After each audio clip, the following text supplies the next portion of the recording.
Atreverse a soñar, aprender a creer, sonreír, intentarlo y perder.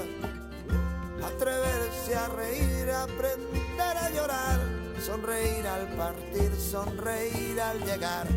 Atreverse a saltar a pesar de caer.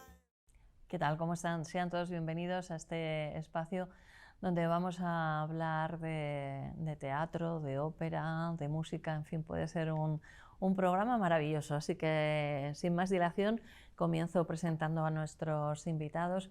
Está con nosotros un joven actor y presentador cubano, casi recién llegado a España. Él es Robertico Águila. ¿Qué tal? ¿Cómo estás? Un placer, encantadísimo. Mejor no puedo estar, realmente. Gracias. Desde luego, porque te hemos buscado para este debut en televisión como entrevistado a una madrina de lujo. Estoy impresionado, es que no me lo creo todavía. Gracias, de verdad, de corazón. A ti por venir, hablaremos de tu historia en un rato. Claro que sí. Y la verdad que es todo un honor para nosotros tener a Cristina Higueras hoy en el programa. Cristina, eres una todoterreno porque como actriz, presentadora, en fin, todo, directora ahora. O sea, ahora dices, bueno, no sé si te ha aburrido lo otro, si tienes que ver nuevas fronteras. ¿Cómo ha sido esto de ponerte al frente en la dirección? Hola María José, gracias por la invitación, un placer estar aquí. Pues ha sido una aventura nueva. A mí me gusta mucho cambiar, ¿no? Pero siempre todo relacionado con la creación, ¿no? Porque al final todas mis facetas están relacionadas con el mundo de la creación. Cuando estoy sobre un escenario trabajando como actriz o cuando estoy escribiendo, creando los personajes y la historia para una novela. Y en este caso pues me ha presentado la oportunidad de bajarme del escenario y ejercer de directora de orquesta, por llamarlo de alguna manera, con unos actores estupendos, extraordinarios y con un texto que me gustó muchísimo cuando lo recibí y muy contenta con este nuevo proyecto en mi carrera que estrenamos pues ya dentro de nada en el Teatro Lara el domingo 5 de marzo y bueno, a ver, una nueva aventura. La saga, un texto maravilloso, es verdad que tenéis ahí un elenco estupendo y el Teatro Lara.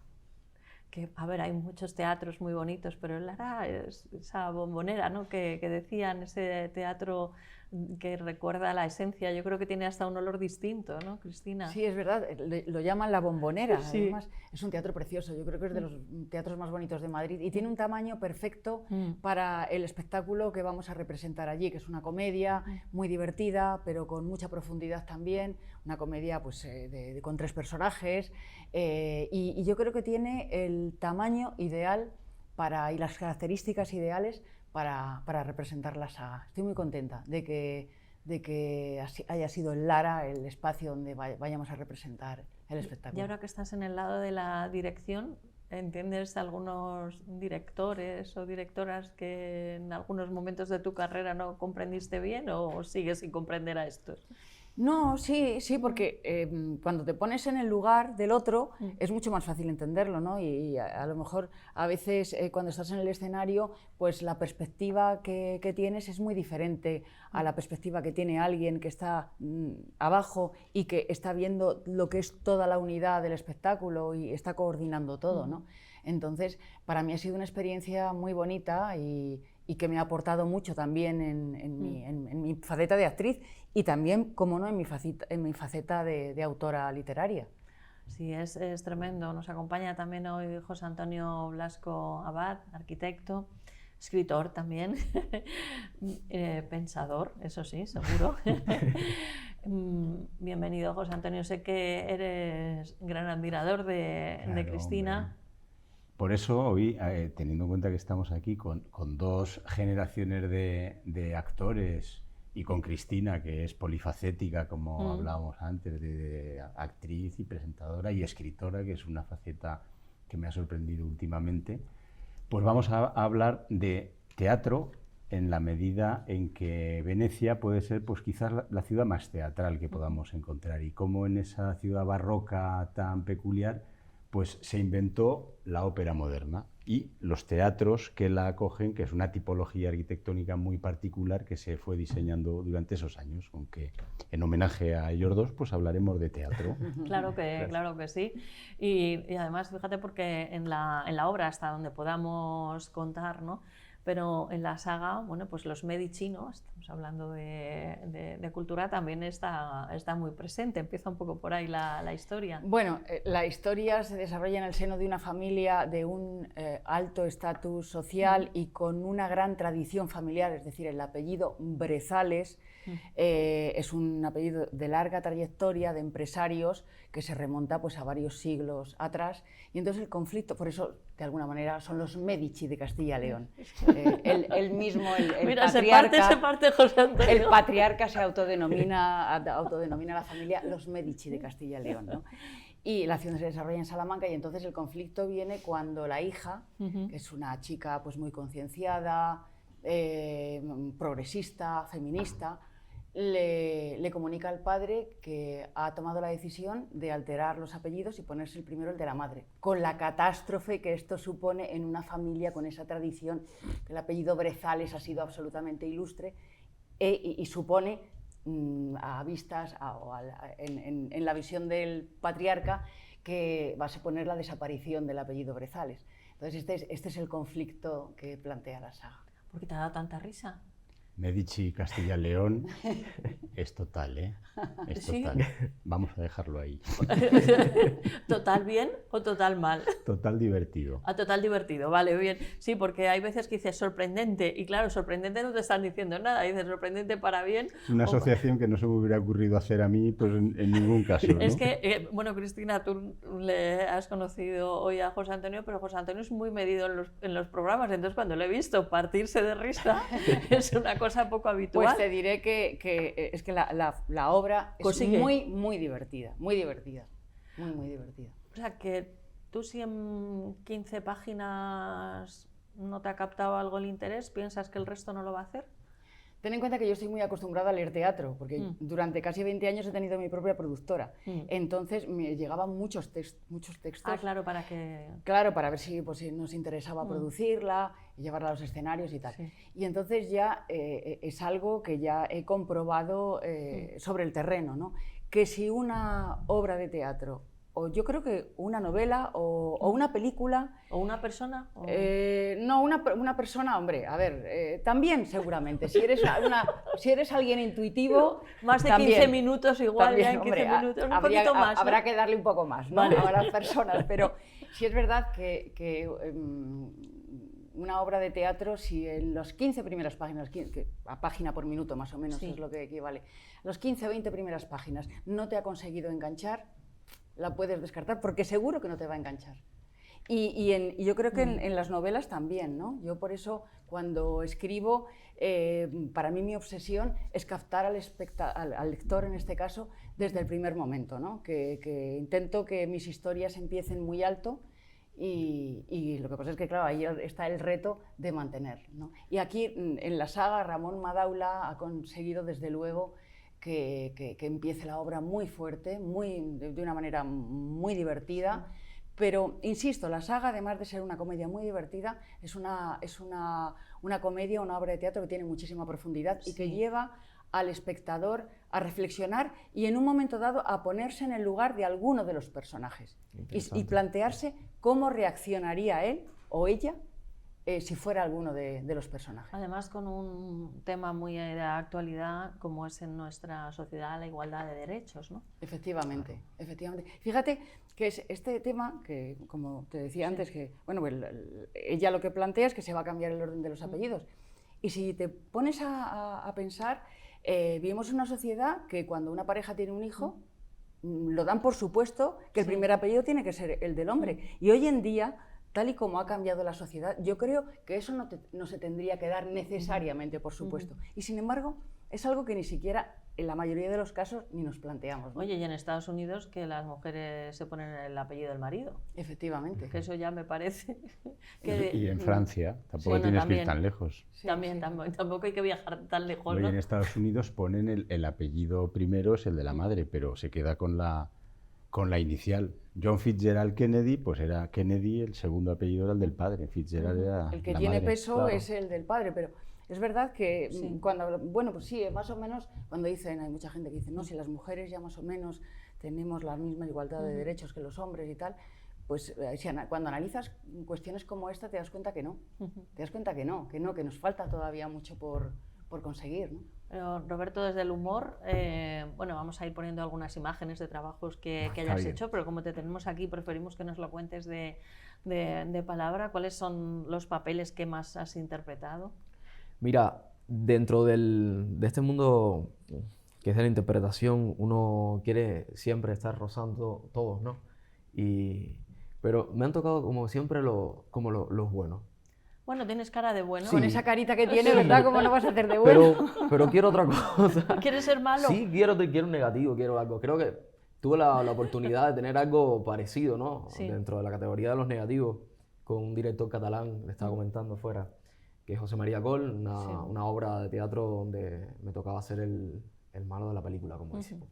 Y sí, me gustó mucho, pero creo que por ahí esa línea pudiéramos trabajarla. ¿Ves? O sea, ¿y el humor te interesa? O... El humor me gusta, soy un poquito más medido, pero sí me gusta. Sobre todo quizás en el sitcom comedy, manejarlo por ahí lo más natural posible y después llevarlo también a las redes sociales que ahora mismo son como el explote. También. Sí, con lo bueno y con lo malo, ¿no? Con lo bueno y con lo malo. Y te puedo decir que hay vida fuera de las redes sociales, ¿eh? Por supuesto que sí. Porque Al menos debe haberla, ¿verdad? Sí Debe la hay, haberla, sí la hay. debe haberla. Sí, cómo que no. Debe haberla. Sí, y esto sin decir quién, porque es un personaje muy conocido, pero bueno, que recientemente pues comunicó su embarazo a través de Instagram y teníamos ese día una reunión con ella, una reunión profesional, y había una persona con un alto cargo de responsabilidad y dice: oye, me estoy dando cuenta que hay vida fuera de las redes sociales, dice, porque en todo el día, y trabajamos todos en el mundo de la información, ¿eh? Dice, no me había enterado que estabas embarazada, ¿no? Y lo había puesto en Instagram. Entonces, efectivamente, hay quien está en redes sociales y mucha gente fuera también. ¿Y en televisión qué has hecho? Televisión, en Cuba, lo que más trataba de buscar el término de, o sea, lo que tenía que ver con las novelas, con las series policíacas. Y después incursioné también un poco con la conducción. Ya llevaba 3 canales de televisión, trabajaba para uno de los 3 canales de televisión más importantes del país y como que fui un poco variando, ¿sabes? Y aprendiendo, porque creo que todo se aprende. Es tan amplio este mundo que Sí, que todo eres se muy alcanza. joven, ¿no? Y entonces, bueno, pues fíjate, tener perspectiva para luego poder elegir con ganas, claro que sí. El Teatro Lara no lo conocerás. El teatro donde va dirigida, no. En Madrid no has estado en teatro todavía, porque llevas muy poco tiempo aquí. Te encantará Pero ya he el Teatro estado Lara. bordeándolo. Ya lo he estado bordeando y ya tengo ya como que dónde están, ahí Te estaré. estás Y ubicando. ya lo tengo bien anotado, tengo mi lista de los teatros y los lugares bueno, donde pues ir. Y estaré en el estreno. Así que espero estar por ahí. Me encantará te verte. va, Y a te va a reírme. encantar. Es una obra que viene con una experiencia previa también, porque se ha Claro. representado. La saga se estrenó bajo el título de Els Brugarols, que Sí. es su nombre original, en Cataluña, en catalán, porque la obra es un texto de Ramon Madaula que él escribió en catalán y tuvo un grandísimo éxito en Barcelona y en toda Cataluña, y a raíz de ese gran éxito una productora, la productora encabezada por Encarna Rico, que es una chica muy joven, que es su primer proyecto como productora teatral, le encargó a Ramon Madaula que la tradujera al castellano y me encargó a mí dirigirla, y entonces pues bueno, hemos hecho una versión más adaptada digamos, al público fuera de Cataluña. Claro. Entonces la acción, en lugar de desarrollarse en Sabadell, que me parece que se desarrollaba la acción del texto original, se desarrolla en Salamanca. Hemos cambiado los nombres de los personajes y digamos que bueno, algunas cositas que podían tener gracia en catalán pero en castellano no, pues lo hemos adaptado, pero yo creo que nos ha quedado un espectáculo que está muy bien. He tenido la suerte de contar con 3 magníficos actores, con Aníbal Soto, Laura Ledesma y Gonzalo Ramos, y la verdad es que estoy muy satisfecha del resultado, y como ya lo hemos testado, no hemos hecho muchas funciones fuera de Madrid antes de venir al Teatro Lara, pero sí hemos hecho algunas y la verdad es que la respuesta del público ha sido maravillosa. Así que estamos muy ilusionados, claro. Sí, estamos viendo algunas imágenes de representaciones de la obra y la verdad que todo lo que he visto y las críticas que habéis recibido pues son toda la crítica que es que vaya al público, ¿no? Que esa es la principal. Esa es la principal crítica. Sí. Todavía, bueno, ha habido alguna crítica que ha salido, que también ha sido muy buena, pero para mí la mejor crítica, desde luego, es la respuesta del público, sin duda, ¿no? Desde luego que sí. Cristina, ¿cuántas veces habrás actuado en el Teatro Lara? En el Teatro Lara solamente una vez. ¿Una vez? Y hace muchísimos años, estaba yo empezando. Y la obra era Fuente Ovejuna, fíjate, Fuente Ovejuna. Menuda pedazo de obra. Fuente Ovejuna. Pero desde entonces no he vuelto a trabajar en el Teatro Lara, en Madrid, bueno, muchas veces, pues en el Muñoz Seca, en el Español, en el María Guerrero, en muchos teatros. ¿En el Lara? Pero en el Lara es la única vez que he trabajado. O sea, ¿lo habrás pisado como espectadora? Por supuesto, muchas veces. Y ahora lo pisas de otra manera. Cuando entras en el Lara, ¿qué sensación tienes cuando entras como directora? Pues yo creo que es el mejor teatro que podríamos tener, de verdad, porque es tan bonito, es un típico teatro a la italiana, con esa acústica tan estupenda, teniendo el público tan cerca, pero yo creo que cuando representas una comedia, el público tiene que estar cerca de los actores, entonces tiene la estructura ideal para la saga, la verdad. Le vamos a pedir a José Antonio un día que nos haga un comentario sobre el Lara. Yo creo que no lo has hecho. Bueno, es verdad, José Antonio es el Lara primero como arquitecto sí que lo conozco, he estado y estoy totalmente de acuerdo. Sé que lo conoces. Y ahora vamos a hablar del Teatro a la Italiana. Exacto, claro. Es que te ha dado el pie. Es una gran actriz que sabe cómo sabe te dar puede paso. Exactamente. Entonces, pues nos vas a hablar de la Venecia barroca y el nacimiento de la ópera moderna. Fíjate, nos vamos a una época... Bueno, perdón, y querías hacerle un homenaje también a Alonso Millán, claro, que durante mucho tiempo pues, compartió con Blasco Abad la sección, y bueno, hay muchas cosas más, y dice, bueno, y son un pequeño homenaje, ¿no? Sí, porque lo vamos recordando de vez en cuando, porque fue un autor teatral español, Roberto. Que, bueno, le decía antes a Cristina que ya no era admiración, era rendición total al personaje y a todo lo que nos contaba, en fin, que lo echamos de menos, vaya. Sí, así que bueno, vamos a Venecia. Vamos a una Venecia muy particular, porque tal como pasó aquí en España en la Edad de Oro, en la que había esplendor cultural y decadencia política, pues nos vamos a una Venecia, la Venecia barroca, en la que sucede exactamente lo mismo. Venecia, que había sido pues, la gran potencia del Mediterráneo entre el siglo XII, XV más o menos, empieza a decaer políticamente pues a raíz de la expansión de los turcos que fueron conquistando Constantinopla y diferentes espacios europeos, y también a partir de que cambia con la conquista de América el centro podríamos decir, de negocios internacional, pues deja de ser el Mediterráneo y pasa a ser el Atlántico, ¿no? Con lo cual Venecia empieza a decaer políticamente, lo cual no quiere decir que desaparezca, porque irá cayendo paulatinamente. Hombre, cuando a mediados del siglo XVII pierde Creta, que era uno de sus territorios, pues ya el golpe es prácticamente definitivo, pero aguantará la República, la Serenísima, aguantará hasta Napoleón, que es quien definitivamente la borrará del mapa, ¿no? Pero claro, en ese proceso de decadencia lo que hay es un proceso inverso de esplendor cultural asombroso, ¿no? Es decir, es una Venecia en la que empiezan a aparecer edificios barrocos tan espectaculares, por ejemplo, como Santa María de la Salute, que es casi el emblema. Estamos hablando de una época donde, por ejemplo, la pintura pues, también genera nuevos tipos. Pensar, por ejemplo, las vedute de Canaletto y todo eso que fue recorriendo toda Europa.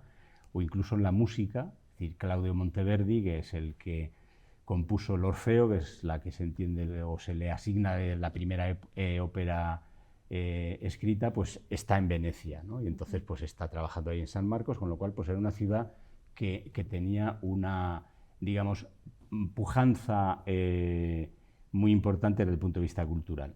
Claro, Venecia, pensad en que era una ciudad en la que había un patrimonio económico muy grande, la aristocracia tenía mucho dinero y le gustaba representar que tenía mucho dinero.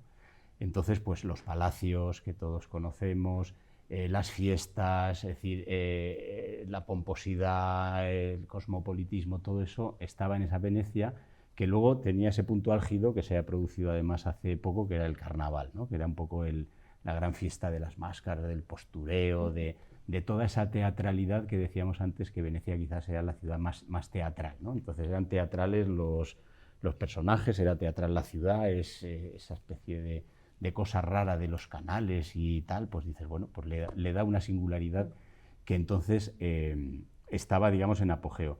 Claro, es que toda la aristocracia europea quería ir en aquella Venecia decadente, quería ir a visitarla. Entonces, el Gran Tour, que era lo que hacían los nobles ilustrados de pues, el siglo XVII, XVIII sobre todo, pues era fundamental ir a Venecia y entonces moverse, digamos, por esa ciudad tan aparatosa y tan espectacular, ¿no?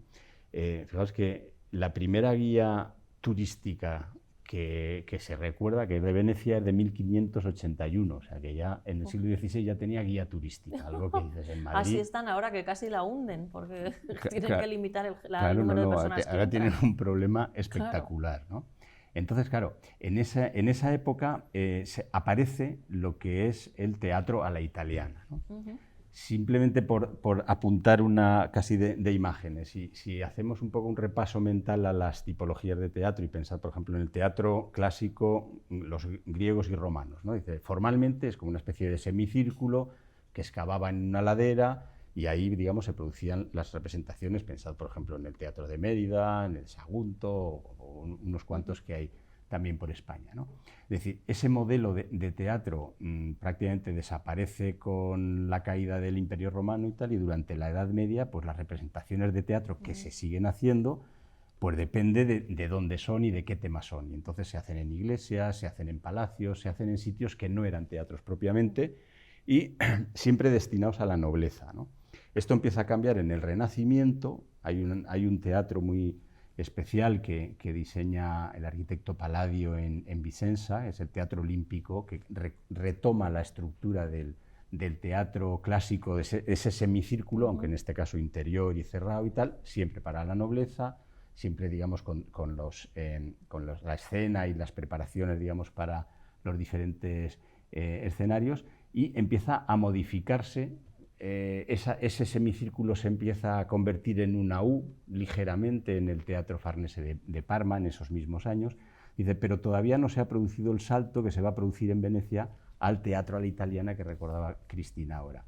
El gran cambio se produce cuando todo esto que estamos diciendo, es decir, fijaos que la gente del pueblo llano también iba al teatro. Ahí estaban los corrales de comedias que se hacían en las corralas, o el teatro isabelino que hacían en edificios circulares muy pobretones con un escenario en el centro y la gente alrededor de pie, etc.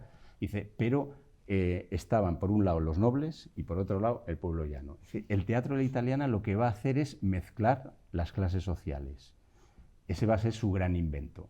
Claro, dice, juntos pero no revueltos, claro, hasta ahí podíamos llegar, ¿no? Es decir, esa U que se intuía en Parma empieza a alargarse, empieza a aparecer la forma de herradura, que es la típica del teatro italiano, y aparecen los palcos, empieza a crecer en altura. Y en los palcos era donde van a estar los nobles. En la platea, que entonces no tenía siquiera ni asientos, estaba la gente de pie y tal, y se iba entreteniendo, era para el público, para el pueblo llano, ¿no? Y pues luego ahora quedaba, las entradas están caras, ¿eh? Claro, entonces estaba... Platea, de hecho, es la zona más cara del teatro. Sí. Entonces era para el vulgo. La nobleza estaba en los palcos, de pie, claro. Y luego estaba el gallinero, o sea, eso sigue existiendo, ¿no? Arriba del todo, donde ya se veía peor y donde costaba acceder, pues eso ya eran las clases más populares las que llegaban ahí. Pero todo esto sale de una pareja de autores de ópera italianos que decidieron convertirlo en un negocio. Es decir, ¿por qué no hacemos esto y cobramos una entrada? Ah, claro. Dice, esa fue la clave, es decir, porque hasta entonces decíamos, bueno, pues la nobleza o los espectáculos que hacían en las corralas y tal. Y entonces, pues el Manelli y Ferrari, que era como se llamaban, decidieron ir a Venecia y crear un teatro que se pagaba una entrada y servía para cualquier clase social, ¿no? Claro, alquilaron un teatro a la nobleza, que entonces en Venecia había unos cuantos teatros, pero alquilaron uno a una familia noble, hubo un incendio, lo reconstruyeron y ya lo reconstruyeron empezando a esta imagen de la herradura típica italiana, ¿no? A partir de ahí se hicieron muchos teatros similares y se fue consolidando lo que es esa tipología que tiene verdaderas joyas. Y luego, pues, esta gente eran autores de ópera y empezaron a estrenar, y entonces, bueno, pues al margen del teatro, empezaron a desarrollar la ópera. Apareció el modelo de empresario de ópera, ¿no? El empresario que contrataba a los Verdi o a quien fuera para que les hiciera la ópera, que luego era como una especie de radar del gusto y entonces condicionaba el tipo de obra con la pelea con los creadores que decían, no, yo quiero crear lo mío, y entonces el empresario le decía, no, pues me vas a hacer este libreto o me vas a hacer tal. Luego empezó también el mundo de los divos, los castrati de aquella época, las prime donna, que empezaban también a modificar y a pelear, digamos, con los compositores. Entonces, todo ese mundo de la ópera nació en ese momento, es decir, ya había nacido, pero se fue consolidando con un éxito espectacular, ¿no? Entonces, fueron estrenando pues algunos de los compositores más conocidos. Entonces, pues bueno, Venecia nos suena, por ejemplo, ahora, yo qué sé, Vivaldi, por ejemplo, sí, ¿no? Vivaldi es muy conocido por sus conciertos y por sus obras de cámara, pero escribió casi 50 óperas. Lo que pasa es que no se conservan, prácticamente se conservan muy pocas, ¿no? Y los teatros fueron, digamos, desarrollándose, unos se quemaban porque empezaban de madera, luego de piedra, etcétera y tal, pero fueron, digamos, consolidando esto hasta llegar prácticamente a finales del 18, cuando se creó el que es el Templo, ¿no? Que es la Fenice, que es el superteatro de la ópera, donde todo el mundo quería estrenar, es decir, sí, todo grande del siglo XIX prácticamente pues tenía que estrenar en la Fenice, luego la Scala y todo esto de Milán, eso es posterior, ¿eh? Entonces, toda esta gente tenía como referencia a Venecia. Venecia luego perdería ya el paso, es decir, en ópera pues iría a Nápoles o a Milán, etcétera, y ya la ciudad perdería esa referencia, pero culturalmente siguió manteniendo ese carácter de punto referencial, ¿no? Y sobre todo pues la Fenice, y ahí han estrenado pues Rossini, Bellini, Donizetti, Verdi, todos, digamos, los grandes han pasado por esos teatros que nacieron, digamos, un poco con ese objetivo, ¿no? Es decir, vamos a mezclar más o menos clases sociales y vamos a cobrar una entrada y vamos a expandir, digamos, el teatro, en este caso el teatro musical. Sí, como me manda todas las anotaciones, es muy interesante lo que dice y lo que alguna cosa se queda. Y estaba viendo, José Antonio, que habías hablado también aquí de las grandes familias y que gestionaban los teatros de forma similar, ¿no? Digo, no eran los Medici de Castilla-León, ¿no?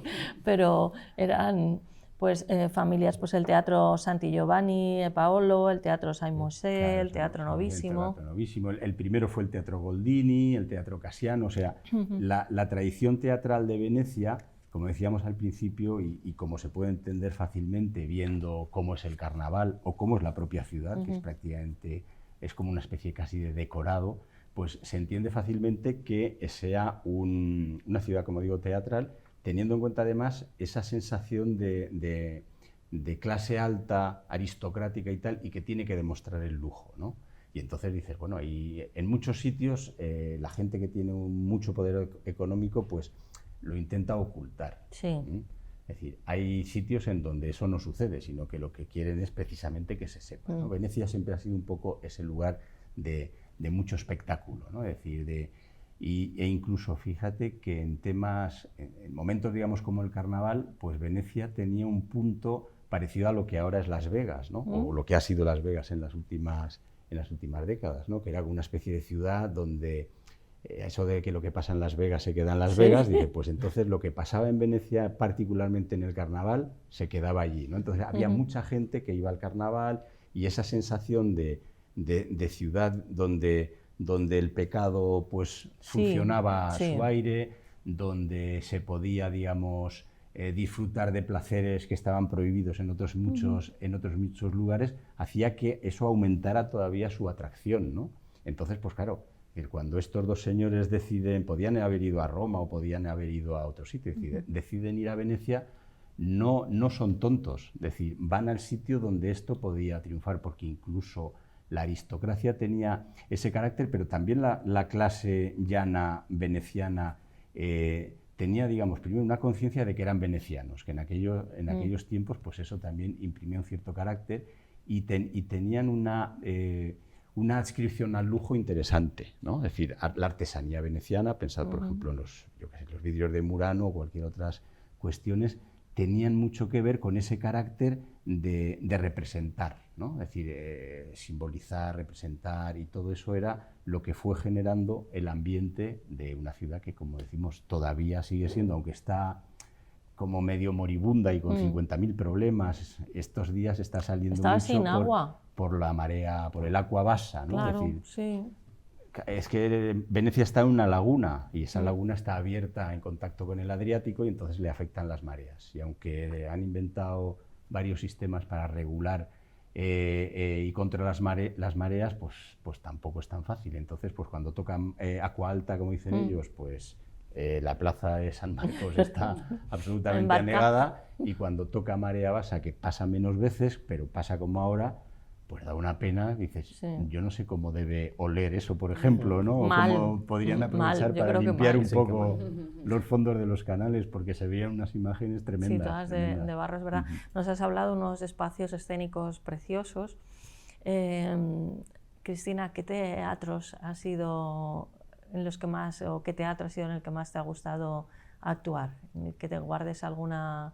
A ver, yo tengo un especial cariño por el Teatro Muñoz Seca. La última etapa del Teatro verdad. Muñoz Seca la inauguré yo con uno de mis espectáculos, Es verdad. que fue Magnolias de Acero. Sí. Entonces le tengo especial cariño. Maravillosa, por cierto. Gracias. De verdad. Vamos, la verdad es que quizás sea uno de todos mis espectáculos de los que mejor ha funcionado. Gustó muchísimo.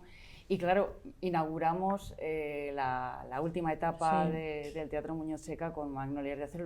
Lo empezó a dirigir Enrique Cornejo, que lo sigue dirigiendo todavía. Sí. Y, hombre, tengo especial cariño por el Muñoz Seca, también por el Teatro Fernán Gómez. Sí. También he representado muchos de mis espectáculos.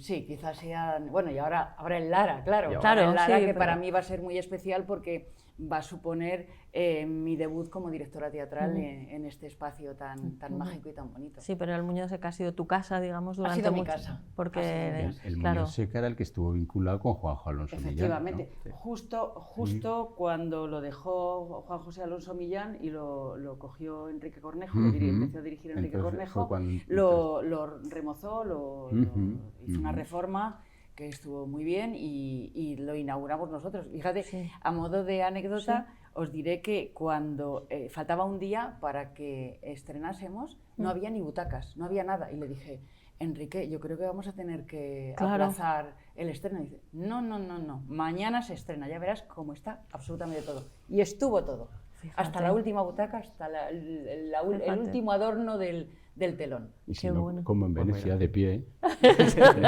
No. Se sentaron todos los espectadores. Qué bueno. Que luego se levantaron a aplaudir, pero de momento que estuvieran sentados.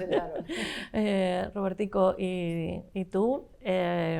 No te voy a preguntar por dónde has actuado. Sé que llegas muy poquito tiempo aquí, pero a lo mejor no un nombre, pero un espacio. ¿Hay algún sitio donde te apetezca actuar?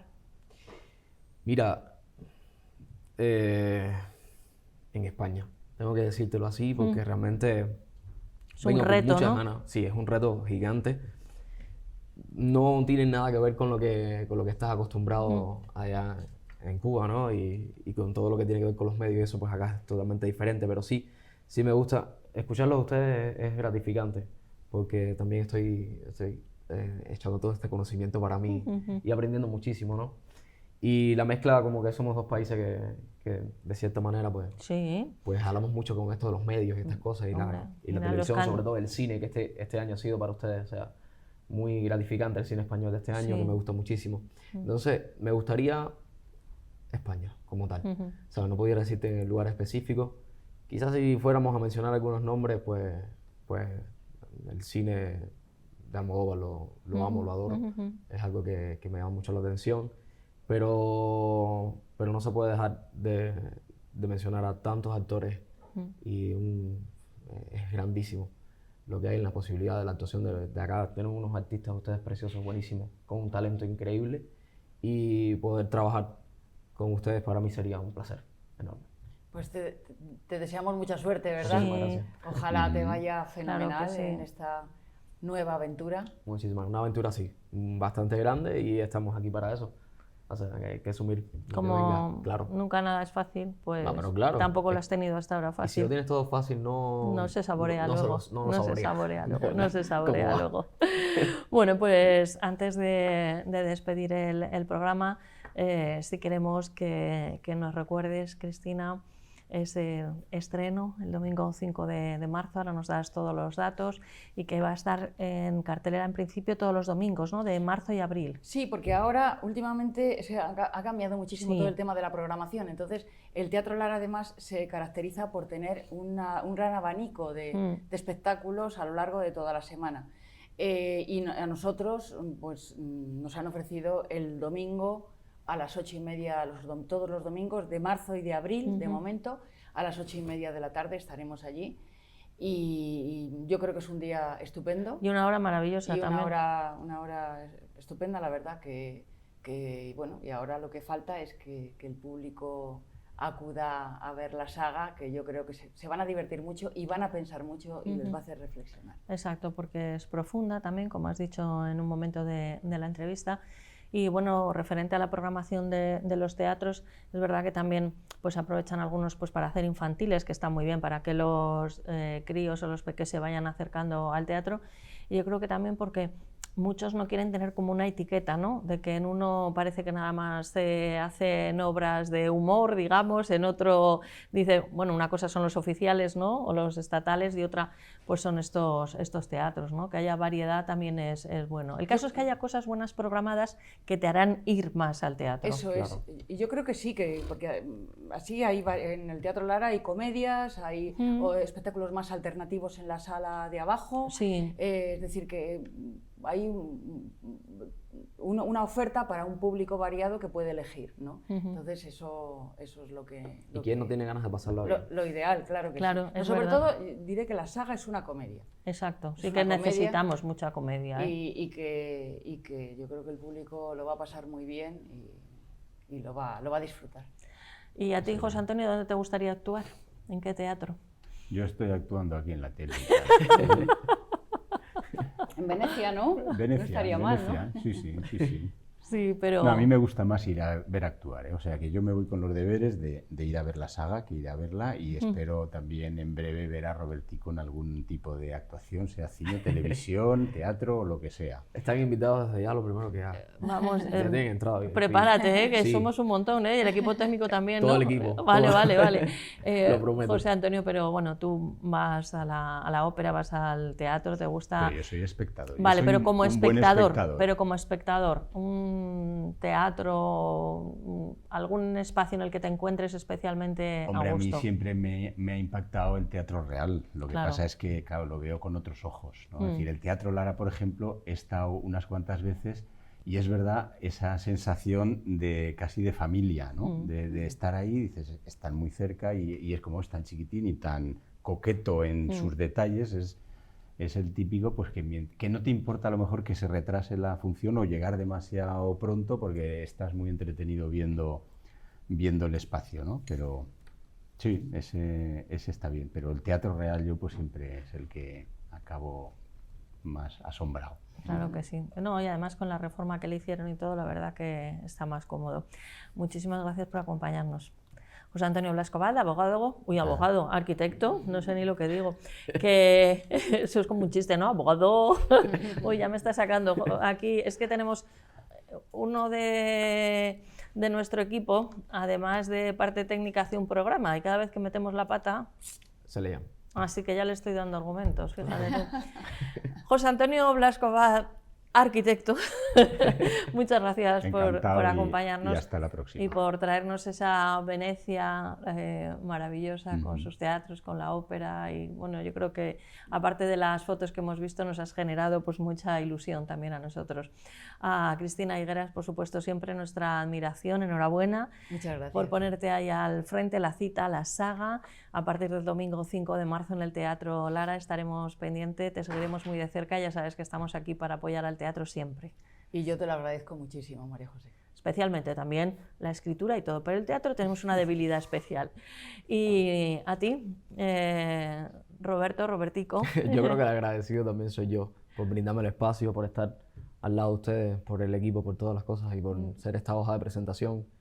Agradecidísimo de poder llegar aquí a España y poder hacer realidad mi sueño.